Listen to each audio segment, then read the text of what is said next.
Boa noite a todos, boa noite a todas, são 19h32. Vamos ouvir o clamor da terra e o clamor dos pobres. E aí, pessoal, tudo bem com vocês?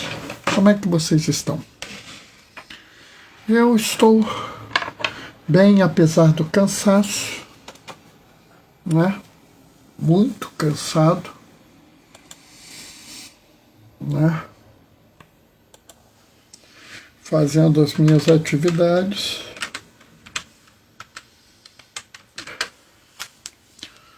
E assim, com alguma tristeza até eu vejo que as pessoas estão querendo, vamos dizer assim, instrumentalizar a figura do Papa, né? Figura do Papa Leão, né? Querendo dizer que o Papa Leão tem um magistério contrário ao magistério do Papa Francisco. Sabe, é muito feio essa história, né? É profundamente, assim, anticatólico. Porque se você não é católico, eu entendo que você não tenha uma percepção sobre o papado. Mas se você é católico, você deveria ter. E quando a gente tenta colocar as coisas como se um papa fosse contra o outro, você não está entendendo o papel de um papa, né? Eu me lembro quando o Papa Francisco escreveu Amoris Laetitia, que as pessoas queriam dizer que Amoris Laetitia tinha revogado o familiar consórcio de João Paulo II. Não. Aliás, Amoris Laetitia cita familiares consórcio em vários casos. Você pode até dizer que ele atualizou, aprimorou algumas coisas, mas nunca foi contra. E agora, recentemente, nós estamos tendo a reunião da SEAMA, né, que é a Comissão Episcopal da Amazônia, não é do Amazonas, é da Amazônia, dos 9 países que compõem a Amazônia. Foi uma coisa criada no Sínodo para a Amazônia. E o Papa fez uma carta para esses bispos. E nessa carta ele faz uma observação. E as pessoas querem distorcer essa observação como se ele estivesse falando contra o que foi ensinado na Laudato Si. Porque isso é uma visão ideológica, mas é de uma ideologia contrária ao Evangelho. Quero deixar claro que todo mundo tem ideologia. Tá? Não existe essa coisa de não ter ideologia. Por quê? Porque a ideologia é um sistema de ideias no qual você baseia a sua vida. Né? Oi, Sérgio Matos, boa noite, paz e bem. É claro que se ideologia é um sistema de ideias no qual você baseia a sua vida, você não pode não ter. Eu não tenho ideologia, então você não tem ideias onde baseia a sua vida. Então você não vive, porque a forma como você entende o mundo já é uma ideologia. Então a discussão não é não ter ideologia, todos temos. E dizer que você tem uma ideologia de esquerda ou de direita, bem, esquerda e direita não são conceitos da doutrina social da Igreja. Tá? Então isso já é uma indicação da sua visão ideológica da coisa. Tá? A ideologia tem que ser contra ou a favor do evangelho? Essa é a pergunta que você tem que responder. Entrou alguém aqui, deixa eu ver quem é, porque eu não estou conseguindo ler. Marta Carlone. Boa noite, Marta. Paz e bem. Então, algumas pessoas que têm uma visão ideológica contrária ao evangelho estão querendo distorcer a frase do Papa Leão. E eu vou trabalhar ela talvez com 1, 2 ou 3 posts, porque não dá para falar e não é esse o objetivo da live. E eu já estou um pouquinho atrasado. Vamos começar. O Senhor esteja convosco, Ele está no meio de nós. Proclamação do Evangelho de Jesus Cristo segundo Mateus. Naquele tempo disse Jesus aos seus discípulos esta parábola. O reino dos céus é como a história do patrão que saiu de madrugada para contratar trabalhadores para a sua vinha. Combinou com os trabalhadores 1 moeda de prata por dia. E os mandou para a vinha. Às 9 horas da manhã, o patrão saiu de novo e viu outros que estavam na praça desocupados. E lhes disse: Ide também vós para a minha vinha, e eu vos pagarei o que for justo. E eles foram. O patrão saiu de novo ao meio-dia e às 3 horas da tarde e fez a mesma coisa. Saindo outra vez pelas 5 horas da tarde, encontrou outros que estavam na praça e lhes disse: Por que estáis aí o dia inteiro desocupados? E eles responderam: Porque ninguém nos contratou. O patrão lhe disse: Ide vós também para a minha vinha. Quando chegou a tarde, o patrão disse ao administrador: Chama os trabalhadores e paga-lhes 1 diária a todos, começando pelos últimos até os primeiros. Vieram os que tinham sido contratados às 5 da tarde. Cada um recebeu 1 moeda de prata. Em seguida, vieram os que foram contratados primeiro. Pensavam que iam receber mais, porém cada um deles recebeu 1 moeda de prata. Ao receberem o pagamento, começaram a resmungar contra o patrão. Estes últimos trabalharam 1 hora só, e tu igualastes a nós, que suportamos o cansaço e o calor o dia inteiro. Então o patrão disse a um deles: Amigo, eu não fui injusto contigo. Não combinamos 1 moeda de prata? Toma o que é teu e volta para casa. Eu quero dar a estes que foram contratados por último o mesmo que dei a ti. Por acaso não tenho direito de fazer o que quero com aquilo que me pertence? Ou está com inveja porque eu estou sendo bom?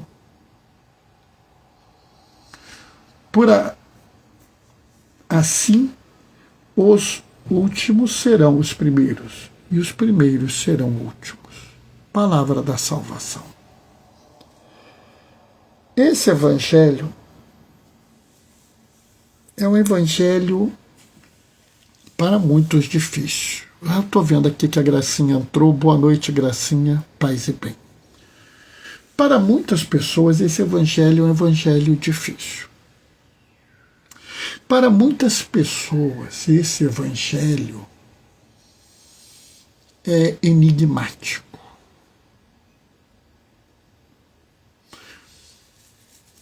Para alguns, ele é até sem sentido.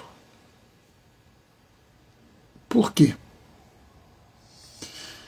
Porque até hoje a gente quer interpretar o Evangelho pela lógica da nossa vida, pela forma como a gente aprendeu as coisas. E aqui é que está o erro. Eu ontem falei para vocês da inversão de valores, ou seja, que Deus nos deu valores e com o pecado original nós invertemos esses valores. E como a gente inverteu, a gente começou a achar que aquilo que a gente quer é a base. E aí quando Jesus aparece, Jesus aparentemente troca tudo. Mas não é isso. É isso que as pessoas precisam entender. O que nós estamos vendo aqui é a mais pura justiça divina. E sabe, muita gente tem dificuldade com isso. E eu quero dizer para você que se você tem dificuldade com isso, não tem problema nenhum. Porque é muito diferente do que a gente aprendeu. E aí a gente acaba, como é que eu vou dizer, caindo nessa visão. E é por isso que a gente tem que tomar cuidado, porque a cultura influencia a gente. É muito comum as pessoas virarem e falarem assim: não, eu não sou racista, eu não sou machista. Sabe, pessoal, a dura verdade é que muitos de nós, mesmo não sendo racista, mesmo não sendo machista, mesmo não sendo xenófobo, mesmo não sendo homofóbico, apropofóbico, nós nos comportamos de vez em quando assim. Por quê? Porque é o dado cultural que a gente vive. Então, por exemplo, vou dar um exemplo assim muito comum. Você está num carro, vê uma pessoa fazer uma barbeiragem, imediatamente você fala assim: aposto que é mulher. Só que se você olhar, não tem nenhuma base para isso. Aliás, a maior parte dos acidentes não são causados por mulheres e sim por homens. Quando a gente tem uma série de expressões, por exemplo, que são expressões racistas. Quando uma situação está ruim, você fala assim: a coisa está preta. Por que não é vermelha, amarela, laranja, cor de abóbora? A coisa está branca. Por quê? Porque você foi educado a pensar isso. Né? É muito comum quando um miserável chega perto das pessoas, as pessoas ficarem com medo. Eu já vi pessoas que um miserável senta no banco da igreja e ele nem está fedendo nada e as pessoas se sentem incomodadas porque ele está sentado no banco da igreja que ele está. E às vezes querem dar dinheiro para essa pessoa porque querem afastar essa pessoa.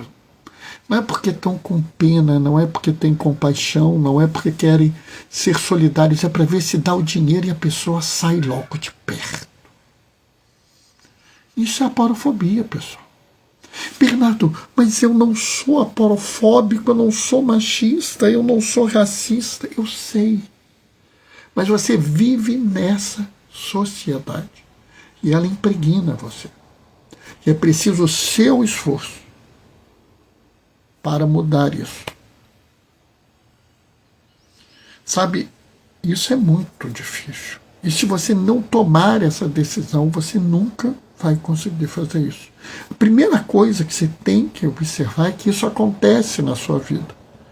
A segunda coisa é você começar a observar o que está acontecendo onde isso se dá. E às vezes, depois que você conseguiu isso, você vira e fala assim: agora está na hora de mudar. E a primeira mudança é a mudança de postura. A segunda mudança é a mudança do palavreado, do vocabulário, do léxico. Depois você vai começar a mudar a sua opinião, para depois mudar a sua vida. Isso é um processo demorado de anos e anos. Por isso não tenha pressa em terminar, mas tenha pressa em começar, em admitir isso. E aqui eu acho que a gente tem que ir adiante. Por que eu coloquei como título dessa live A Justiça de Deus? Acho que foi esse o título que eu pus na live. A Justiça de Deus. Por que eu fiz esse título? Porque a justiça de Deus não é a justiça dos homens.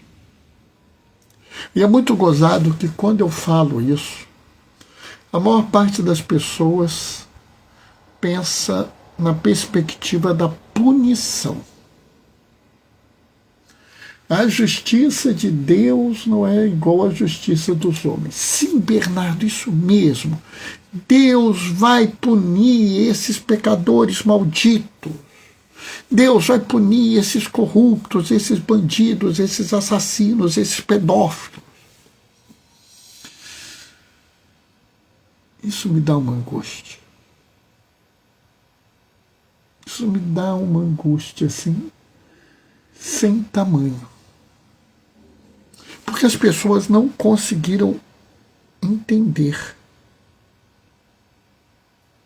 Porque elas ainda estão vendo Deus com as categorias humanas, em vez de ver o homem, a mulher, com as categorias divinas.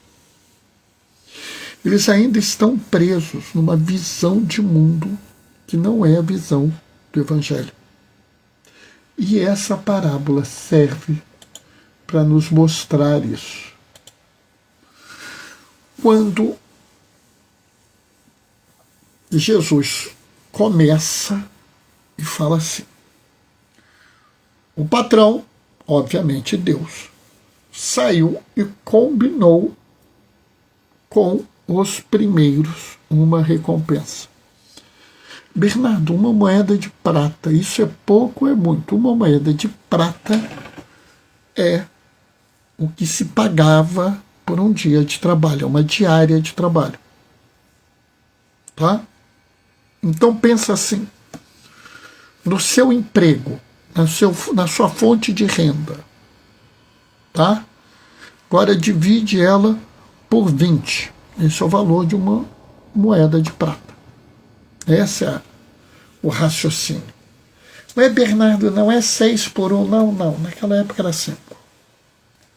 Então, pensa assim. Divide por 20. Esse é o valor de uma moeda de prata. Quanto você ganha num mês dividido por 20. Por quê? Porque era um dia de trabalho. Ou seja, para os primeiros, ele ofereceu uma recompensa satisfatória.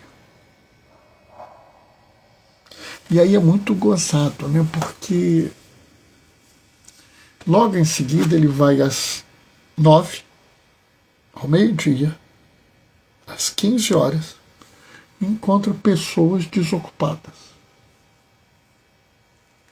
E ele chama essas pessoas para trabalhar com ele e diz: eu vou pagar o que é justo. Mas observa que ele não faz um acordo. Entendem isso? No primeiro ele fala, eu vou pagar para vocês uma moeda de prata, mas nos outros, das 9, das 12 e das 15, ele fala, venham trabalhar e eu vou pagar o que é justo. E aí os caras que chegaram às 17 horas, quase na hora de ir embora, eles vão trabalhar na minha vinha. Ele nem falou que ia pagar o que é justo. E eles foram. E é interessante porque a briga é pelo que foi pago. Observa, quem reclama pelo que foi pago. E é interessante porque eles falam como se tivesse sido injusto o pagamento. Outro dia me falaram assim, Bernardo, eu acho um absurdo que determinado cargo ganha 35 mil reais. Eu falei, não acho não. Eu acho um absurdo que fulano ganhe 35 mil reais e o salário mínimo seja 1.500. Se o salário mínimo fosse 10 mil reais, todo mundo podia ganhar, todo o resto podia ganhar 40 mil. Não tinha problema nenhum.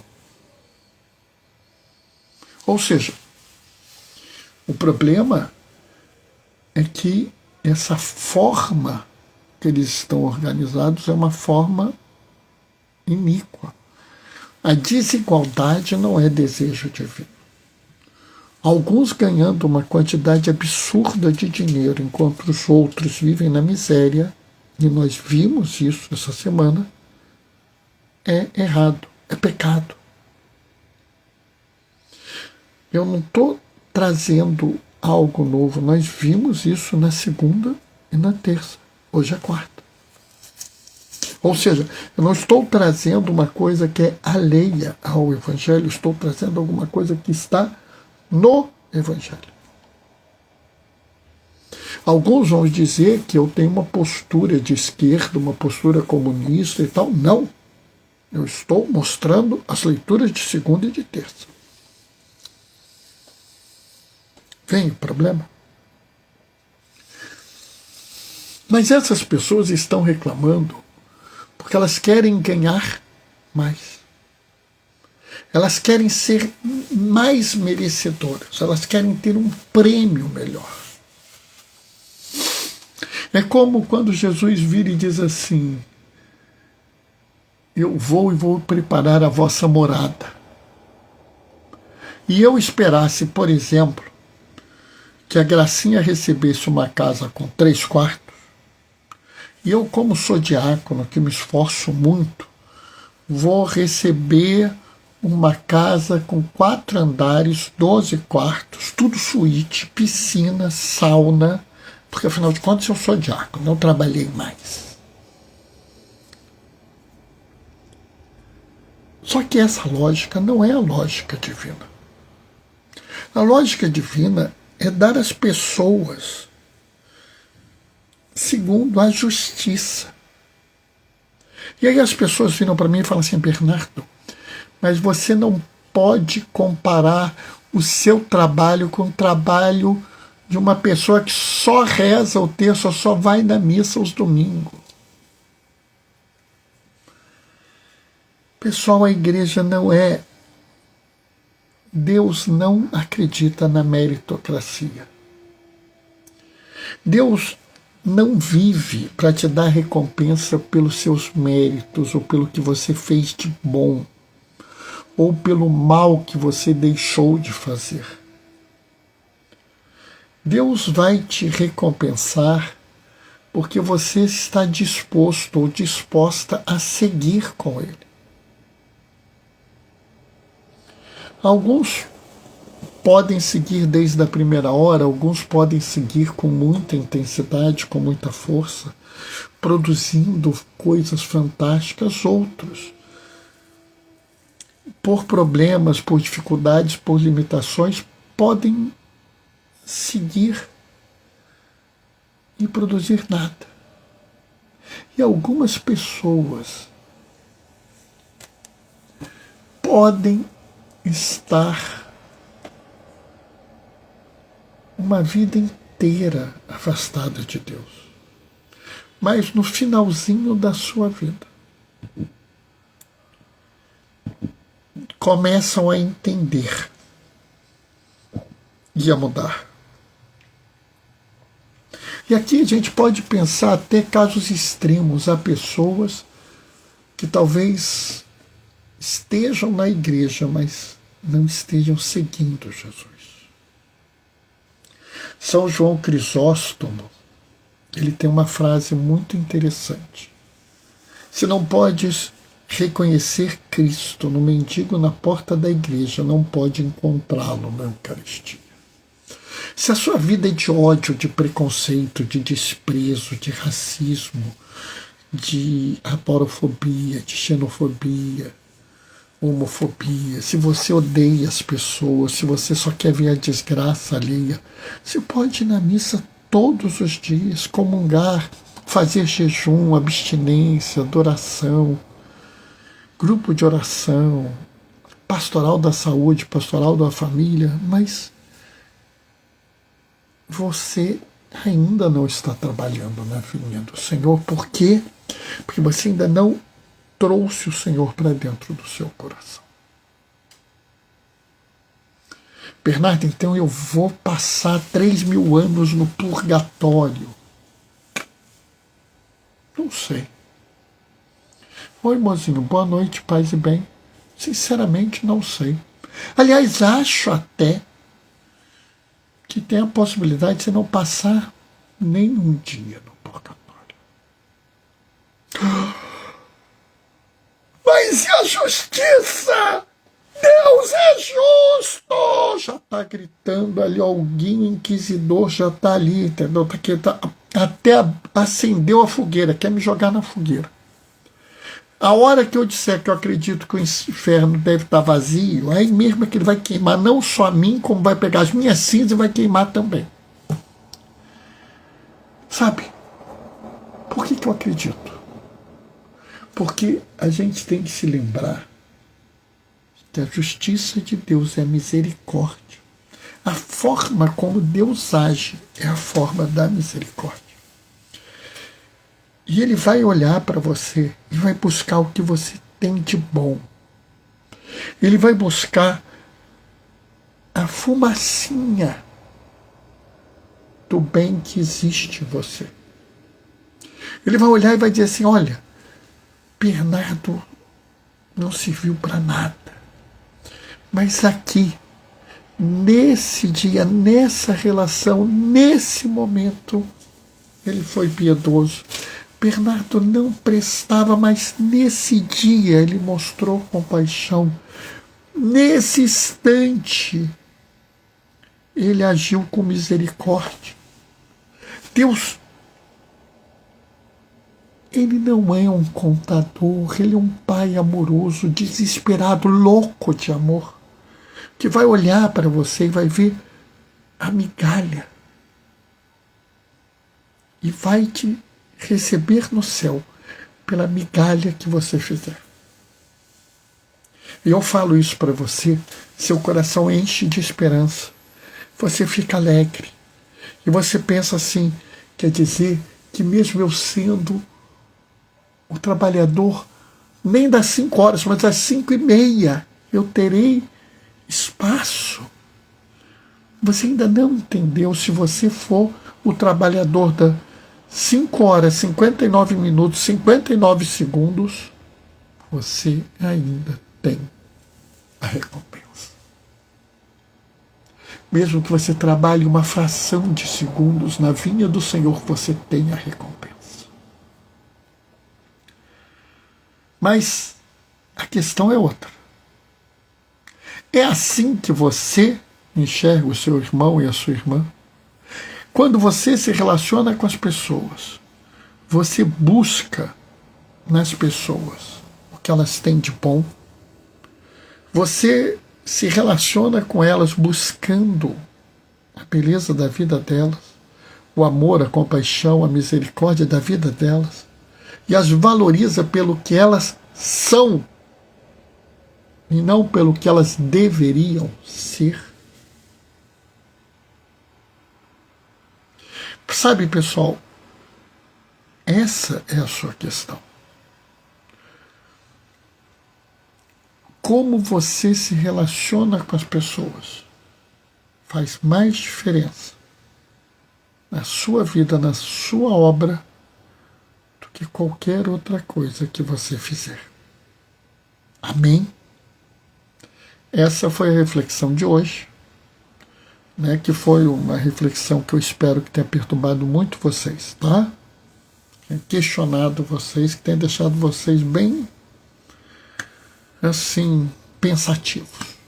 Porque se isso acontecer, eu obtive o meu sucesso. Agora são 8h03.